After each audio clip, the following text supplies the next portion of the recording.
اربعن فی امتی من امر الجاہلیت لا یترکونہن، حضور نے ارشاد فرمایا کہ چار چیزیں ایسی ہیں جو جاہلیت کے امر میں سے ہیں، میری امت میں وہ موجود رہیں گی۔ موجود رہیں گی اس کا مطلب یہ ہے کہ لوگ اس کو چھوڑیں گے نہیں، اور اسلام ان کو ناپسند کرتا ہے، لیکن جس طرح بہت ساری بری خصلتیں قوموں کے اندر موجود رہتی ہیں تو یہ خصلت جو ہے وہ قوم کے اندر موجود رہے گی۔ اس کا یہ مطلب نہیں کہ سارے لوگ اس کا شکار ہوں گے، یعنی بہت سارے لوگ جو ہیں وہ ان خصلات بد میں مبتلا رہیں گے، جبکہ متقی اور پرہیزگار اپنا دامن ان سے بچائیں گے۔ تو زیادہ تر لوگ جو ہیں وہ ان خصلتوں کے اندر مبتلا رہیں گے۔ پہلی خصلت الفخر فی الاحساب، حسب پہ، اپنی خاندانی وجاہت اور پس منظر پہ اترانا کہ میں فلاں کا بیٹا ہوتا ہوں، میرا فلاں خاندان سے تعلق ہے۔ یہ ہر دور کے اندر جو ہے وہ معاشرے کا کثیر طبقہ اپنے حسب پہ اتراتا رہا ہے اور آج بھی موجود ہے اور قیامت تک یہ باقی رہے گا، لیکن جو متقی اور اللہ کے نیک بندے ہیں وہ اس بات پہ جو ہے وہ کبھی بھی اتراتے نہیں ہیں۔ دوسری بات وَالطَّعْنُ فِي الْأَنْسَابِ، کسی کے نسب میں تان زنی کرنا کہ تو فلاں کا بیٹا ہے، تیرا فلاں برادری سے تعلق ہے، یہ تان زنی نسب میں یہ انتہائی مکروہ اور برا کام ہے، لیکن بہرحال اس امت کے بہت سارے لوگ اس فعل بد کا ارتکاب کرتے رہیں گے۔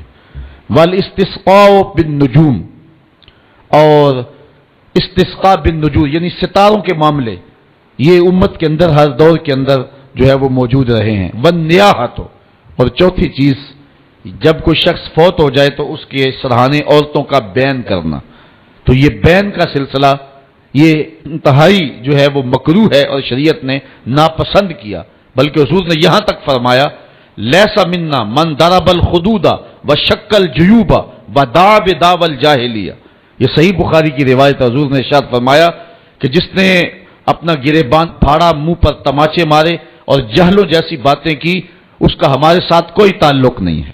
حضرت ابو مالک اشعری رضی اللہ تعالیٰ عنہ سے یہ روایت ہے کہ یہ چیزیں امت کے اندر ایک کثیر طبقے میں بہرحال موجود رہیں گے۔ اربع من کن فیہ حرمہ اللہ تعالی علی النار، چار چیزیں اللہ اکبر جس شخص میں ہوں گی تو اللہ تعالیٰ اس کو دوزخ کی آتش سے محفوظ رکھے گا، وَعَصَمَهُ مِنَ الشَّيْطَانِ، اور شیطان سے بھی اس کی حفاظت کرے گا۔ وہ چار چیزیں کون سی ہیں؟ مَن مَلَكَ نَفْسَهُ، جس نے اپنے آپ کی حفاظت کی، اپنے آپ کو قابو میں رکھا، حِينَ يَرْغَبْ، جب کسی چیز کی طرف رغبت ہو، وَحِينَ يَرْهَبْ، اور جب کسی چیز سے ڈر ہو اس نے پھر بھی اپنے آپ کو کنٹرول میں رکھا، وَحِينَ يَشْتَهِي، اور جب سخت بھوک لگی تو اس وقت بھی اس نے اپنے آپ کو کنٹرول میں رکھا، وَحِينَ يَغْضَبْ، اور جب وہ غصے میں آیا تو غصے میں بھی اس نے کوئی ایسا کام نہیں کیا، اپنے آپ پہ قابو رکھا۔ جو ان چار مواقع پر اپنے اوپر قابو رکھ لیتا ہے اللہ تعالیٰ جل شانہ شیطان سے بھی اس کی حفاظت کرتا ہے اور آتش دوزخ سے بھی اس کو محفوظ فرمائے گا۔ اور ایک حدیث میں فرمایا وَأَرْبَعٌ مَّن كُنَّ فِيهِ نَشَرَ اللَّهُ تَعَالَى عَلَيْهِ رَحْمَتَهُ وَأَدْخَلَهُ الْجَنَّةَ، چار چیزیں جس شخص میں ہوئی اللہ تعالیٰ اپنی رحمت کو اس کے اوپر پھیلا دے گا اور اللہ تعالیٰ جل شانہ اس کو جنت میں داخل کرے گا۔ من آوى مسکینا، جس نے کسی مسکین کو ٹھکانہ دیا، ورحم الضعیف، اور کمزور پہ رحم کیا، ورفق بالمملوک، اور اپنے غلام پہ ملازم پہ نرمی کی، وانفق علی الوالدین، اور والدین پر مال خرچ کیا۔ تو یہ چار خوش نصیب لوگ وہ ہیں کہ جن کو اللہ تعالیٰ خاص کرم نوازیاں نصیب فرمائے گا۔ اربع من اوتیہن، چار چیزیں ایسی ہیں کہ جس شخص کو عطا کر دی گئی اس کو دنیا اور آخرت کی بھلائی عطا کر دی گئی۔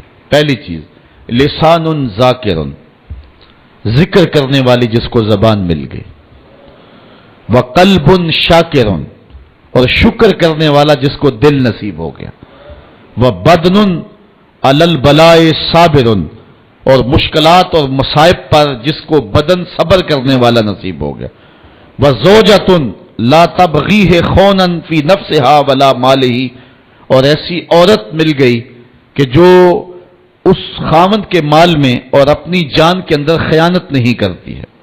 تو جس کو یہ چار چیزیں مل گئی اس کو دنیا کی بھی بھلائی مل گئی اور آخرت کی بھی بھلائی مل گئی۔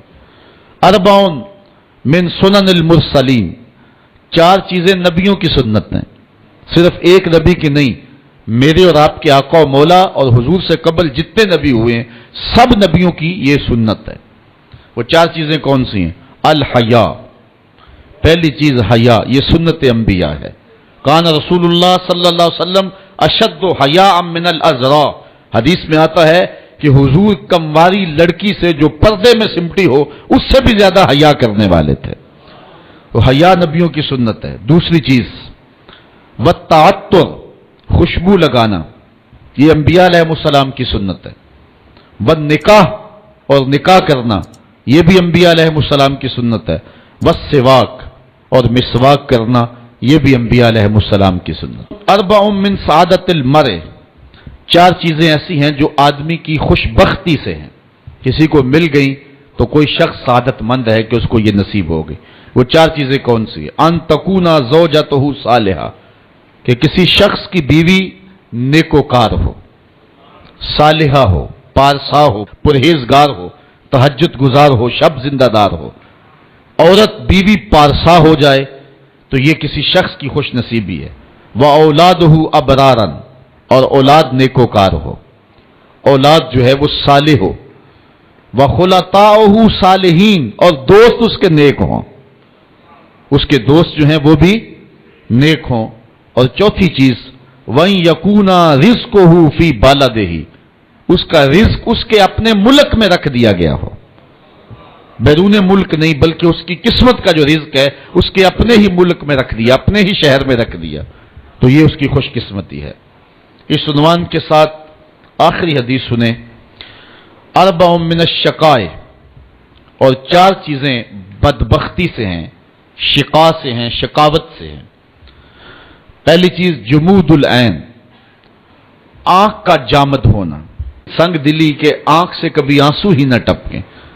چوتھی صدی کے مجدد بھی ہیں اور محدث بھی، حضرت امام ابو نعیم الاصفہانی، ان کی ایک کتاب ہے معرکۃ الآراء، تصنیف حلیہ شریف، اس کا ایک جملہ مجھے اب یہاں یاد آیا۔ آپ فرماتے ہیں لا خیر فی عین لا تبکی من خشیت اللہ، اس آنکھ میں بلائی ہی نہیں جو اللہ کے خوف سے روتی نہیں ہے۔ اور حدیث میں آتا ہے کہ جو شخص خوف خدا کی وجہ سے رویا اور اس کے پلکوں کے بالوں میں سے ایک بال کی جڑ بھیگ گئی تو قیامت کے دن وہ بال کھڑا ہو جائے گا، عرض کرے گا مالک یا اس کو جنت عطا کر دے یا مجھے نکال لے، تو اللہ تعالیٰ جل شانہ بال تو نہیں نکالے گا لیکن اس شخص کو جنت عطا فرما دے گا۔ تو رونا یہ ایک بہت بڑی سعادت مندی ہے۔ اللہ تعالیٰ نے قرآن مجید میں ارشاد فرمایا فَلْيَضْحَكُوا قَلِيلًا وَلْيَبْكُوا كَثِيرًا، بہت تھوڑا ہنسا کرو اور بہت زیادہ رویا کرو۔ تو رونے کا حکم دیا ہے میرے رب نے۔ حضرت داتا صاحب علیہ رحمہ نے اس حدیث کو بیان کیا، حضور نے فرمایا راتوں کی تنہائیوں میں اٹھ کے قرآن پڑھا کرو اور قرآن پڑھتے ہوئے رویا کرو۔ فَإِن لَّمْ تَبْكُوا فَتَبَاكُوا، اور اگر رونا نہ آئے تو رونے کی کوشش کیا کرو۔ تو حضرت داتا گنج بخش علی حجویری سے ان کے ایک مرید نے پوچھا حضرت رونے کی کوشش کریں پھر بھی رونا نہ آئے تو پھر کیا کریں؟ فرمایا پھر مقدر پہ رویا کرو کہ اتنے سنگ دل ہو گئے ہو کہ تمہیں رونا نہیں آتا۔ میرے والد بزرگوار ایک بڑی خوبصورت کہانی سنایا کرتے تھے کہ ایک اللہ کا بندہ تھا، اس کی عادت یہ تھی کہ وہ سخاوت بڑی کیا کرتا تھا، اور ویسے بھی اہل اللہ کا یہ طریقہ ہے کہ ان کا چولہا گرم ہی رہتا ہے۔ بابا بلے شاہ نے کہا نا اٹ کھڑکے دکڑ بجے تے تتا ہوئے چولہا، آن فقیر کھا کھا جاون راضی ہوئے بلا۔ تو فقیر کا مزاج یہ ہے کہ اس کا چولہا گرم ہی رہے، تو جو بھی آتا اس کو کچھ نہ کچھ پیش کرتے، حتیٰ کہ مقروض ہو گئے، حتیٰ کہ وقت آخر آن پہنچا۔ لوگوں نے کہا کہ اب تو بابا جی جا رہے تو اپنا قرض ہی جا کے لے آئیں۔ سارے قرض گاہ اکٹھے ہو کے آ گئے اور کہنے لگے بابا جی ہمیں قرضہ جو ہے وہ لٹاؤ۔ بابا جی کو یہ فکر کھائی جا رہی تھی کہ اس وقت میرے پاس ان کو کھلانے کے لیے بھی کچھ نہیں ہے، میرے مہمان بیٹھے ہوئے ہیں۔ تھوڑی دیر کے بعد بازار سے ایک بچہ کوئی چیز بیچتا ہوا گزرا، اس نے آواز لگائی تو بابا جی نے کہا اس کو بلاؤ۔ بلایا گیا، کہا یہ میرے مہمان ان کو دے دو، تو بتاؤ اس کی قیمت کتنی ہے؟ اس نے شکر کیا، کہ میں سارا دن گلیوں میں گھوم کر کے یہ سودا بیچنا تھا، میرا ایک جگہ ہی فروخت ہو گیا۔ تو اس نے وہ سارا کا سارا سودا جو ہے وہ ان لوگوں میں بانٹ دیا اور کہا کہ اتنا بل میرا بنتا ہے۔ بابا جی نے کہا بیٹھ، جو بیٹھ گیا۔ تھوڑی دیر کے بعد اس نے پھر اٹھ کے کہا بابا جی پیسے۔ بابا جی نے کہا یہ سارے لینے والے بیٹھے، جب ان کو دیں گے تجھے بھی دے دیں گے۔ تو وہ بچہ کہنے لگا کہ میں تو اپنی بیوہ ماں کا یتیم بچہ ہوں اور میرے گھر کا چولہا اس وسیلے سے چلتا ہے، تو میں تو صبر نہیں کر سکتا۔ وہ اٹھ کے اس نے رونا شروع کر دیا۔ اچھا وہ رویا، اللہ کی رحمت جوش میں آ گئی۔ بابا جی کا کوئی ملنے والا تھا، وہ تجوری بھر کر کے پیسوں کی بابا جی کی خدمت میں نظر دینے کے لیے حاضر ہوا۔ بابا جی نے جتنے بھی قرض خواہ تھے سب کا قرضہ دے دیا، اس بچے کو بھی دے دیا۔ بچہ چلا گیا تو لوگوں نے کہا کہ اتنی دیر سے ہم بھی بیٹھے تھے تو کوئی نذرانہ دینے کے لیے نہیں آیا، اس بچے نے جو ہے وہ ابھی ایک بار کہا تو اتنی جلدی انتظام ہو گیا، بابا جی اس حکمت کی سمجھ نہیں آئی۔ تو بابا جی فرمانے لگے تم بیٹھے تو تھے لیکن تم میں رونے والا کوئی نہیں تھا، ایک رونے والا آیا، باقی کے بھی کام بن گئے۔ تو جو اس آنکھ میں بھلائی نہیں ہے جو خشیت الہی میں روتی نہیں ہے۔ وَقَسْوَةُ الْقَلْبِ، اور دل کی کساوت، دل کا سخت ہو جانا، یہ کسی شخص کی بدبختی ہے کہ وہ سخت دل ہو جائے۔ اللہ سے دعا مانگا کرو سینے میں دھڑکنے والا دل ہی رہے، پتھر نہ کہیں ہو جائے۔ والحرص، اور تیسری چیز شقاوت ہے، بدبختی ہے، حرص، لالچ۔ لالچ بے وقار کر کے رکھ دیتا ہے بڑے بڑے لوگوں کو۔ اس حرص نے، اس لالچ نے بڑے بڑے لوگوں کے تقوی چھین لیے، ان کے علم کا روب خاک میں ملا کے رکھ دیا اور ان کی ساری توانائیاں اور صلاحیتوں کو زائل کر کے رکھ دیا۔ اللہ ہم سب کی حرص سے حفاظت فرمائے، کیونکہ حرص ایسا مرض ہے جب لگ جائے تو پھر اس کا علاج کوئی نہیں۔ رومی علیہ رحمہ جو مرشد اقبال ہیں، ان کا لہجہ دیکھیے، کوزائے چشمے حریصاں پر نہ شد، تا صدف کانے نہ شد پر در نہ شد۔ فرماتے ہیں کہ حریص کی آنکھ کا پیالہ کبھی نہیں بھرتا، صدف جب تک قناعت نہیں کرتا تو اس کے دامن میں موتی نہیں آتے۔ تو قناعت جوہر ہے جو بندہ مومن کا نور ہے، اور حرص ایک بہت بڑی بیماری ہے۔ اور آخری بات جو شقاوت سے ہے وہ طول العمل، لمبی امیدیں لگا کے بیٹھ جانا۔ مومن کو یہ فرمایا گیا ہے کہ تو اپنی زندگی کو مختصر سمجھ۔ ایک صحابی کہتے ہیں کہ حضور نے میرے جسم کے کسی حصے کو پکڑ کے مجھے کہا، کن فی الدنیا کانک غریب او کعابر السبیل، دنیا میں یوں رہا کرو جس طرح کوئی مسافر رہتا ہے یا سڑک عبور کرنے والا ہوتا ہے۔